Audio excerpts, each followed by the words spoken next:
Assalamu alaikum viewers, I hope all of you are fine. Welcome back to my channel Zani Study Instruments. Here all students who are doing master or BS in English can seek help. Our today's course is Gulliver's Travel, Jonath Swift, and I'm gonna tell you about the topic Swift Misanthropy. Guys video start करने से पहले आपसे एक request है, please subscribe my channel and press the bell icon to get notification of my new videos. और जो viewers मेरे channel पे पहले सब्सक्राइब कर चुके हैं उनसे रिक्वेस्ट है कि वीडियो को एंड तक वॉच किया करें ताकि आपको फुल टॉपिक की समझ आ सके। और अगर कोई उन्हें किसी और टॉपिक की ज़रूरत हो तो वो मुझे कमेंट्स बॉक्स में बता सकते हैं। Now I am gonna start the topic Jonath Swift Misanthropy. Jonath Swift is undoubtedly a great artist. Jonath Swift बगैर किसी शौक़ शोबा के एक अजीम आर्टिस्ट थे। He had to face unreasonable and prejudiced criticism in the hands of his contemporaries. इन्होंने अपने हम असरों के हाथों नाकाबिले तरदीद और मोतसबाना तनकीद का सामना किया। Because he had unveiled the brutality of man which was hidden under the mask of humanism. क्योंकि इन्होंने इंसान की ऐसी सफाकी, ऐसी बेहिसी का नकाब उठाया है जो इंसानियत के मास्क के नीचे छुपी हुई थी। Swift age was full of vices of corruption but still the people were satisfied. Swift की उम्र बदअनवानी की गलतियों से बढ़ी हुई थी, लेकिन फिर भी लोग मुतमईन थे। Swift give us a true picture of a man of that age in Gulliver's travel. Gulliver travel में इस उम्र में यानी कि गुलिवर ट्रैवल में स्विफ्ट इस उम्र के आदमी की असली तस्वीर दिखाते हैं। In the last voyage, his style becomes very bitter when he present horse is more reasonable than man. आखिरी बहरी सफ़र में उनका तंज बहुत ही ज़्यादा गुस्से वाला था जब वो घोड़ों के दरमियान में हाजिर थे और वो आदमियों से ज़्यादा अक्लमंद थे।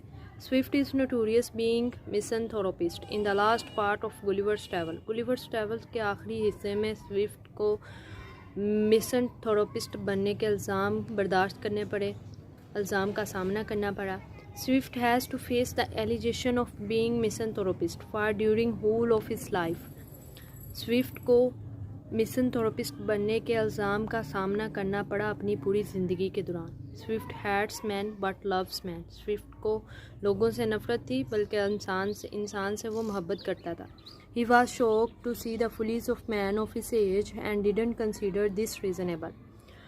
वो इंसानों की बेअक्ली देखकर बहुत हैरान हुआ और इसे मुनासिब नहीं समझता था।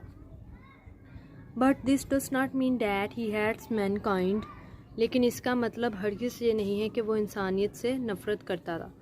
The central meaning of this statement by Swift is that he is not a misanthropist.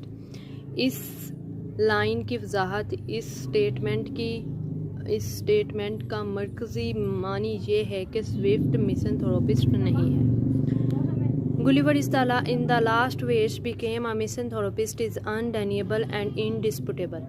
Gulliver आखिरी बहरी सफ़र में मिसनथोरोपिस्ट है, नाकाबिले तरदीद और इनडिस्पुटेबल के तौर पर।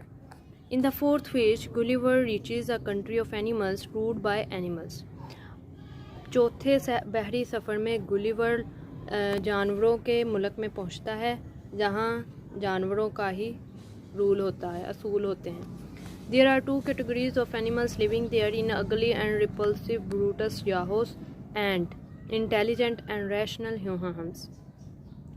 वहाँ रहने वाले जानवरों की दो किस्में होती हैं, गंदे बूढ़े याहोस और अक्लमंद और साफ़ सुथरे humans. His meeting with humans prove a nice experience. उसकी मीटिंग ह्यूमन्स के साथ बहुत अच्छा तजर्बा साबित हुई। And Yahoos who are beast in human shape और याहोस जो इंसानी शक्ल में जानवर थे। Their rational clean and simple society is contrasted with filthiness and brutalities of याहोस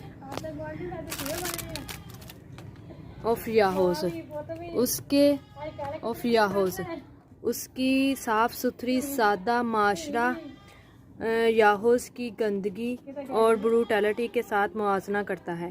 he developed the general hatred against all man. वो लोगों के ख़िलाफ़ एक आम तौर की नफ़रत पैदा करता है। All the subsequent incident reflect his misanthropy। इसके बाद आने वाले तमाम वाक़े उसकी मिसनथोरोपी होने का अक्स पैदा करते हैं। Shakespeare character King Lear also started hating all human beings. Shakespeare King Lear का किरदार भी इंसानों के साथ नफरत करता था। But he learns a lot from experience and when his daughter nurses him much he change his views. लेकिन इसने अपने तजर्बे के साथ बहुत कुछ सीखा। जब इसकी बेटी ने इससे ज़्यादा काम करना शुरू कर दिया तो उसने अपने ख्यालात तब्दील कर लिए। So we can not Shakespeare of being misanthropist. तो हम शेक्सपियर को मिसनथोरोपिस्ट नहीं कह सकते।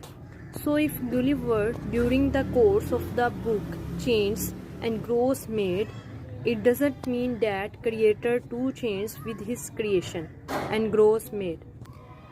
अगर गुलिवर बुक को अपनी किताब को तब्दील कर देता है कोर्स के दौरान और पागल हो जाता है, तो इसका मतलब हरगिज़ ये नहीं है कि खालिक खुद अपनी तख्लीक को तब्दील करता है और पागल हो जाता है। In fact part 4 has complex meaning and is full of आइनी। दर हकीकत चौथा हिस्सा बहुत ज़्यादा पेचीदा है, पेचीदगी से बड़ा हुआ है और आइनी से भी बड़ा हुआ है। In short, Gulliver Travels is a complicated book symbolically stand for the mystery of human nature। मुख्तसर तौर पर गुलिवर ट्रैवल एक बहुत ही कॉम्प्लिकेटेड, अलामती तौर पर बहुत ही पेचीदा किताब है जो इंसानी नेचर के, इंसानी कुदरत के मिस्ट्री के लिए खड़ी है। गुलिवर में बी अ मिसनथ्रोप। गुलिवर शायद मिसनथ्रोप हो, but we can't equate him with Swift. लेकिन हम इसे स्विफ्ट के साथ बराबर नहीं कह सकते। Who throughout remained a philanthropist, जो मुकम्मल तौर पर एक philanthropist है, दोस्ताना है, लोगों से मोहब्बत करने वाला है। He condemned Gulliver's Travel, gives a definite message to us। Gulliver's Travels ने हमें एक बहुत ही अच्छा पैगाम दिया है। He advises us to keep a balance between rationality and sensuality। वो हमें रैशनैलिटी और सेंसुअलिटी के दरमियान मतवाज़न पैदा करने की नसीहत करते हैं। As if we choose any one of them, अगर हम इनमें से किसी एक को मुंतखब करते हैं, वी विल बी इधर अ याहोस और हम और नॉट अ मैन। तो फिर या तो हम याहोस होंगे या फिर हम होंगे, आदमी नहीं होंगे। याहोस मतलब गंदे तरीन इंसान, हम जानवर होंगे फिर हम, और आदमी नहीं होंगे। गाइस, ये था आज का topic Gulliver's travel, do not Swift, misanthropy. अगर किसी और टॉपिक की ज़रूरत है तो प्लीज़ कमेंट्स में आप लिख के बताएं आपको किस टॉपिक की ज़रूरत है। आपको नेक्स्ट वीडियो में वही टॉपिक मिलेगा। Thanks for watching this video. Video अच्छी लगे तो please like my video. Allah.